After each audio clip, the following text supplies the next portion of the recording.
Don't put me in a box because I'll break them freaking walls down, to say the least. Well, I'm a Corvette guy. I've always been a Corvette guy. I love Corvettes. I love cars in general. You guys know this about me. And I know we've done 33 diesel truck giveaways and other really cool little giveaways in between. We have never done a car giveaway. So a Corvette was the perfect catalyst to kick off DC8, which is Dream C8 giveaway. Well, ladies and gentlemen, welcome back to the channel, welcome back to the vlog, and welcome to another video on my YouTube channel. I'm posting a little bit more regularly because my schedule is finally clearing up, and today I'm going to reveal to you guys a new car that we have added to the channel for a little while, but with a catch. And I'm not even gonna go into anything else. We can talk about the fluff or not or later. Ladies and gentlemen, without further ado, I present to you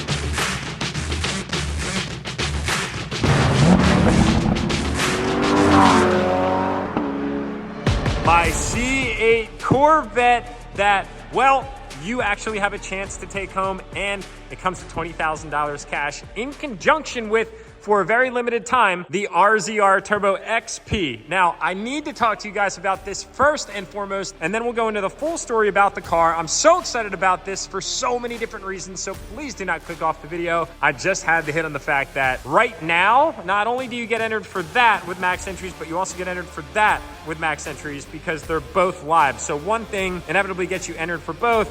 That with the trailer that's kind of hidden up yonder right there, and that comes with $20,000 cash. Now bear this in mind, the fantastic opportunity to enter for both ends November 4th, so you have a little bit of time, but not all that much time. Do not procrastinate, do not sleep on this opportunity, because we've never done anything like this before. Now let's talk about this absolutely beautiful piece of engineering that is under the beautiful piece of engineering that is constructed by yours truly here, this pole building. So anyway, guys, I'm super excited about this because, well, I'm a big Corvette fan. I've been a Corvette fan for a long time, stemming all the way back to the beginnings of my YouTube channel when I had purchased my C6 Z06 off of my neighbor John, and we did a whole bunch of videos together that were a ton of fun, especially the one where after I left Race Proven Motorsports with a very much revamped Heads Cam LS7, I then picked John up to do a ride in the car that was his, and he absolutely loved it, to say the least. So anyway, had that car for a period of time. That was in the very beginnings of when I started uploading and publishing YouTube videos. Sold that off, bought the Mini-Max, built the Mini-Max, sold that off,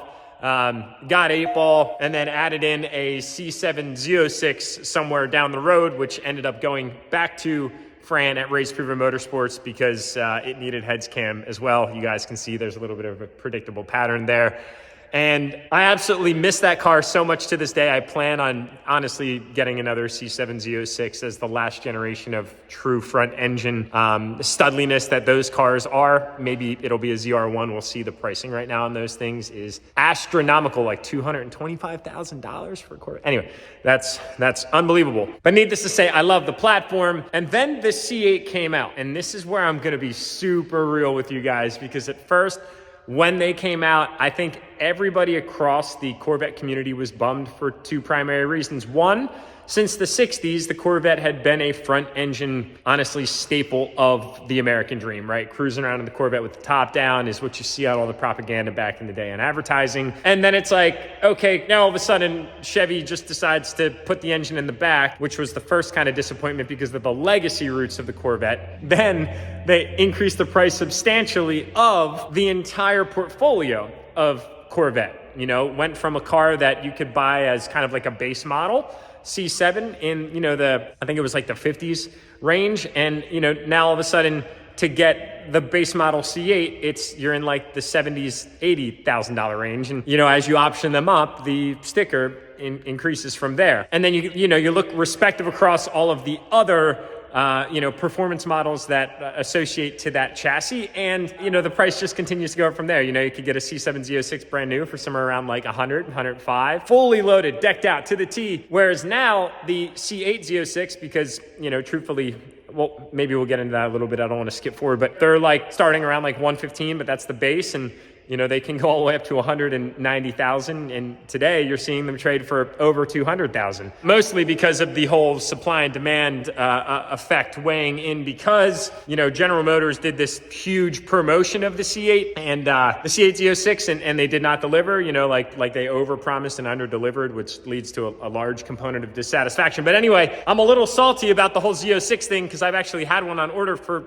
like almost 2 years now, and I still have literally zero idea when I'm going to get it. And I'm holding out. I'm being patient. I'm not going to go buy one because a majority of the dealerships right now are actually marking them up 50 grand because they know that there's a shortage of them in the market. And that kind of just makes me angry because they're kind of just playing the market. And I get it. It is what it is. They can do what they want. But a car to me isn't worth an extra 50 grand. I buy for you know, the hard value of assets. So with that being said, I'm holding out for mine because luckily Whitmoyer, they're great guys, and they are going to hold true to the fact that they're selling these cars for list. They're honest, they have integrity, and I respect that tremendously. So let that be a lesson for anybody watching. But anyway, that was an extremely long rant that kind of brings me to the C8.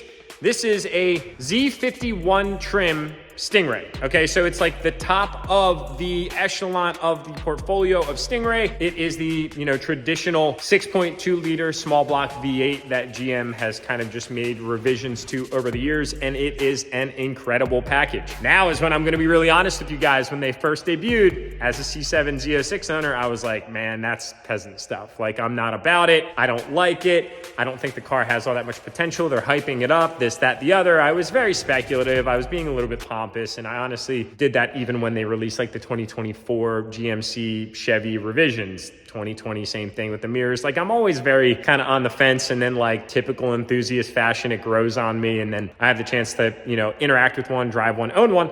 And then I change my opinion and I share it with you guys. So with that being said, this car right here, let's talk about the story of how it's now in my possession and it could soon be in yours. First of all, the C8, I have a completely different opinion about now because I've had a chance to legitimately drive this thing, interact with this thing, and allow others to interact with it as I'm driving it. And I'm truly blown away by just how comprehensive of a package this car actually is. And the price point does seem to make sense for what it now offers, which we'll get into here in a minute. But before we do all of that, let me just give you guys a general overview. This is an onyx black exterior with 2LZ trim, red guts on the inside. So we've got the red stitching, red seat belts, which I think are so sick. It's got the red comfort seats, red inlay leather on the door panels itself, red on the center console that goes all the way up and around over the dashboard. This thing is like a fighter jet on the inside. You've got your red guideline here on the steering wheel. Of course, this unique style steering wheel with red stitching. It's really super fun to drive. And as you sit inside the car, it feels quite legitimately like a spaceship. Right? At the end of the day, all of the components are driver focused. It cleans up extremely nice. You've got your climate controls here, passenger climate controls, power, fan, heated seats, cooled seats.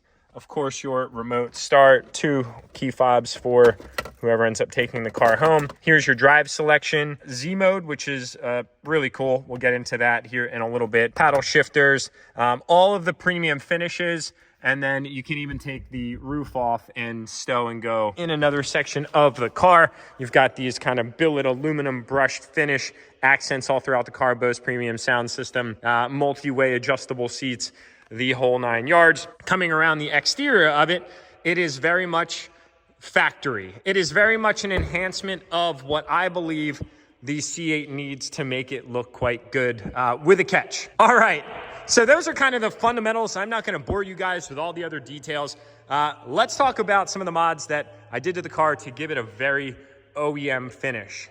First and foremost, we went with a full, basically C8R aero kit around the car. So that gives you the front lip, the side skirts that have these very cool, large kind of diffuser style winglets off the side. It has an extended diffuser off the rear, which you can see the Borla exhaust that is valved. So you go into different modes and it will either be louder or quieter depending on your mood. And then it gets into this very cool 4-post mounted C8R style wing. I think the wing is substantial for this car because it gives it the flair that it needs off the rear. The side skirts widen the body lines a little bit. And then of course the ground effect of the rear and front diffusers give it a very nice factory finish. Yes, we did the Borla exhaust, but it is on a factory tune. Tinted the car, and then we hit up our boys at Vossen to do a set of wheels. Now, these ones are a little bit more conservative. We are actually having a second set of wheels coming for the car. So you, if you're the winner of this car, will be able to pick from this setup configuration on the car or the other one, which,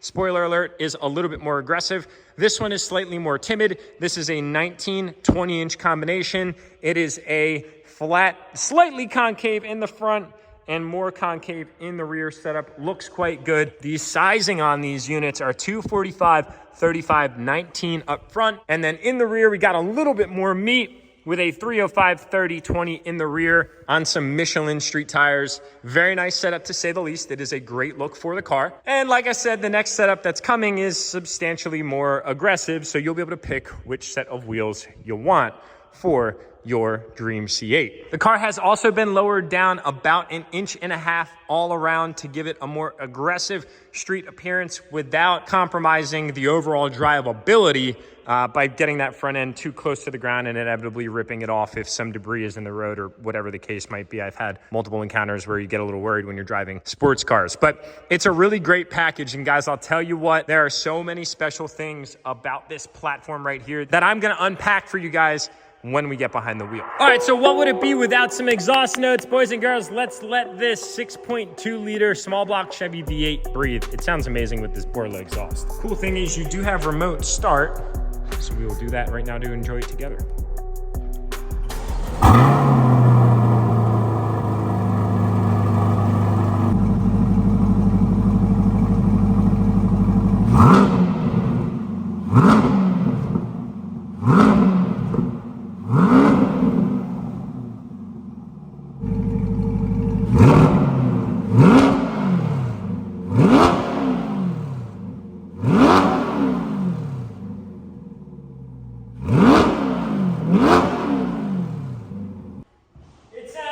Sick. Like, I'm not gonna lie, I am a big fanboy of the C8 platform now that I've had this chance to have one. And there's actually even more reasons to that than just the cool sounds that it makes and how sick it looks with these taillights. Oh man, we got ourselves a cock crossing right here, boys and girls. And he is cocky, to say the least. Look at that neck on him.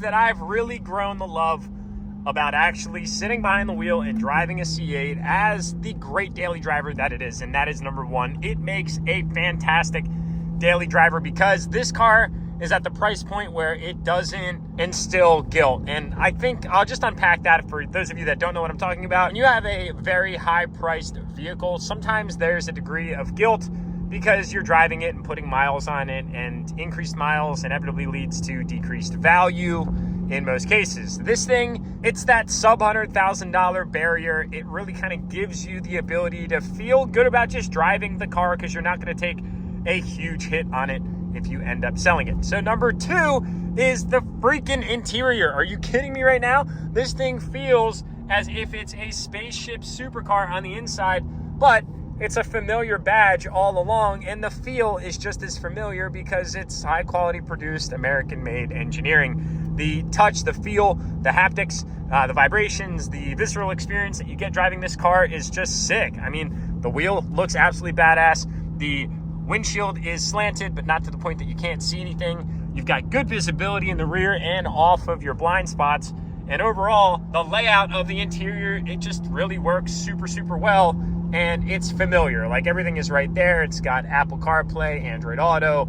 It's a good touchscreen. It's got good responsiveness. Everything kind of just like makes sense. Number three is shocking to me, as a matter of fact. And this is kind of like that pompous, like I really didn't want to come off this way, but like I've owned two Z06s. I have a third that's on order and I'll probably never see before the C801 comes out. But irregardless, like once you put on like Air Jordans, you don't really want to wear a set of Nike Shocks, right? Like, I guess that's a terrible comparison, but you guys get the analogy that I'm trying to make. You know, once you kind of buy into a certain price point, you kind of, you know, look to the other lower level vehicles as something that's, you know, not as satisfactory. But I was quickly mistaken on the correction of that, because this car is just so freaking well-rounded. You know, it's not going to be the fastest car, but this is more car than most of you watching know what to do with, and it's still going to require that you learn the platform, that you respect the platform, because otherwise it's going to sanitize you, and you're not going to want to know what it feels like once that's done. So you got to respect the car. It's super reliable power. There's nothing that can inevitably go wrong with it. It's kind of proven itself in multiple generations, and that all kind of goes in combination with number 4, which is this thing is just widely respected. I was blown away by how much attention that this car grabs as you're cruising down the road, because kind of back to that whole C8 ownership nonsense that I was discussing. It's just a Stingray. Well, it's a lot more car than you typically see on the road, and a lot of people get really excited about seeing this car. I have gotten so many compliments in this thing, actually more compliments in this car in the short amount of time that I've had it than the same respective amount of time that I own my Audi R8, which in turn is like much more of a quote-unquote exotic. It's just that Corvettes are widely respected by America because they are instilled in so much of the American generation. And that's why I could not resist the opportunity to give one of you guys, one of my supporters, one of my homies, one of my cronies, a chance to take this thing home and truly experience that for yourself.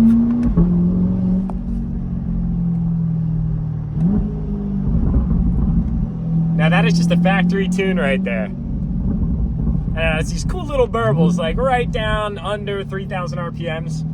As you're decelerating, and then the accelerations, they're sharp, they're crisp, like it's got a dual clutch transmission. That's another thing I love. So for those of you guys that like hate on the platform because it's quote unquote automatic, well, I will tell you that the dual clutch transmission is not an automatic. It doesn't have a converter, it's not delayed shifting, it is very haptic, it's very responsive, it's very timely, and it is a ton of fun to drive. Now the next thing that I love about this car is, well, this right here. You can take the target top off, you can store it in the rear hatch, and then you still have front room, whatever you're trying to stow, wherever you're headed to go, which is super rad. Now, back to the final takeaway here. I think outside of all of those things, right, and I'm not even trying to sell you guys on the car. If you don't like them, you don't like them, and I truly don't care. That's completely fine. It's the fact that I'm getting a phone call. Hold on. All right, I can't make it up. One of my buddies just called me. He's like, Jack, was that you in a C8? Yes, that was me. What I was going at, I think for my final, like, strike to the anvil here is now HP tuners, this dude's staring at the car. He loves it. I'm telling you guys, like, the street respect you get in this car is so sick, and you kind of want attention when you're driving a car. I don't care who you are. You don't modify your truck for nobody to notice.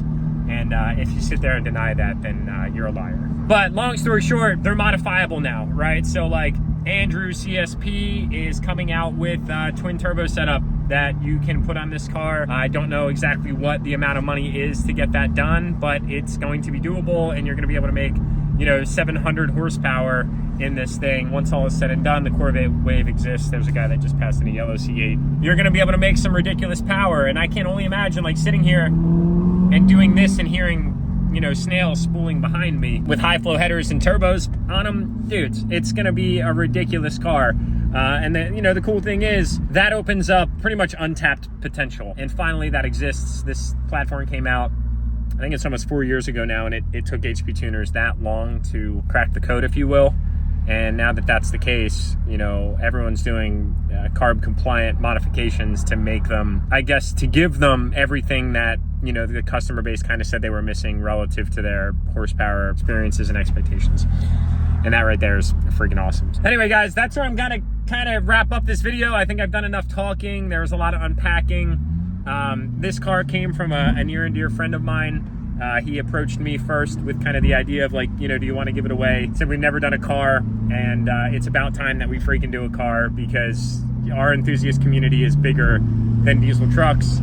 And I'm not going to put all of my customers in a box. We are diehard Americans. We're all about being what America is about, and if there's anything more America than the American flag, it is the Corvette platform.